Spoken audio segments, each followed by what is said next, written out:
देखंतु मोर कुंदुरु या एभी गोड़ कहती या मु भाजबी। ये देखंतु मो फ्राए पैन बसई देली अल्प अल्प तेल देदेली तेल गरम होगा देवी तेल मोर ऑलमोस्ट गरम हो गलानी मुझे कौन करी सोरिष और जीरा या देवी सोरिष और जीरा को देवी।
टमाटो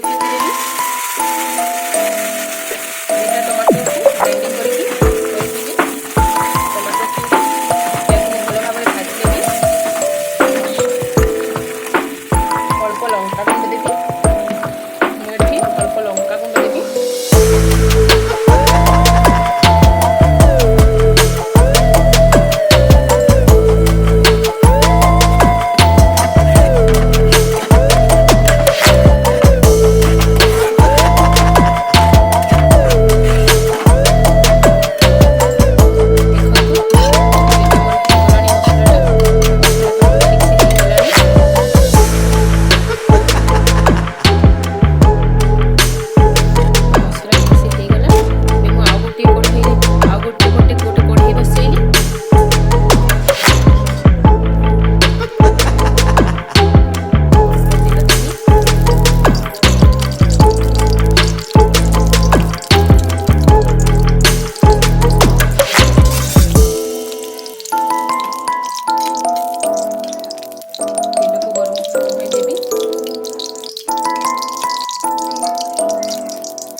भल भाव भाजी नेबी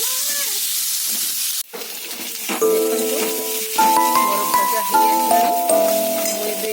पियाज पकईदेवी पियाज काटिक रखी बड़ बड़ पीस कर पियाज काटे पियाज काटिक रखी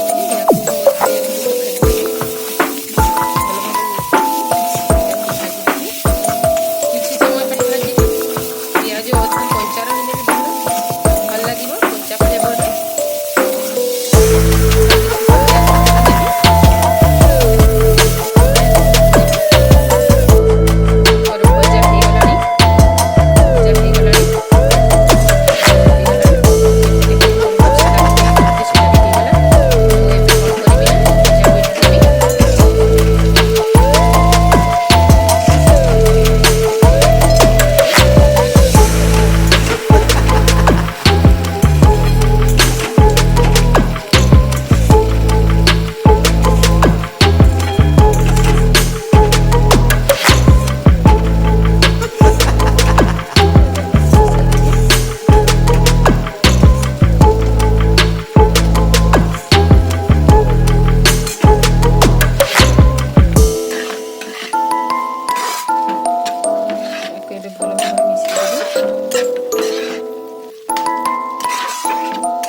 କରିଦେବି ସିଝିବା ପାଇଁ ଦେବି କିଛି ସମୟ ଫୁଟିବାକୁ ଦେଲେ କ'ଣ ହେବ ନା ମସଲା କୁନ୍ଦୁରୁ ଭିତରେ ମସଲା ପଶିବ ସେଥିପାଇଁ କିଛି ସମୟ ଢାଙ୍କୁଣି ଦେଇକି କିଛି ସମୟ ରଖିଦେବି।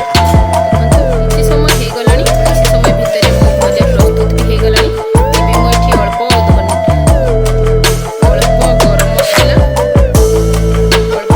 ମସଲା ଗୁଣ୍ଡ ଅଳ୍ପ ଧନିଆ ପତ୍ର ଦେଇକି ମିଶାଇଦେବି।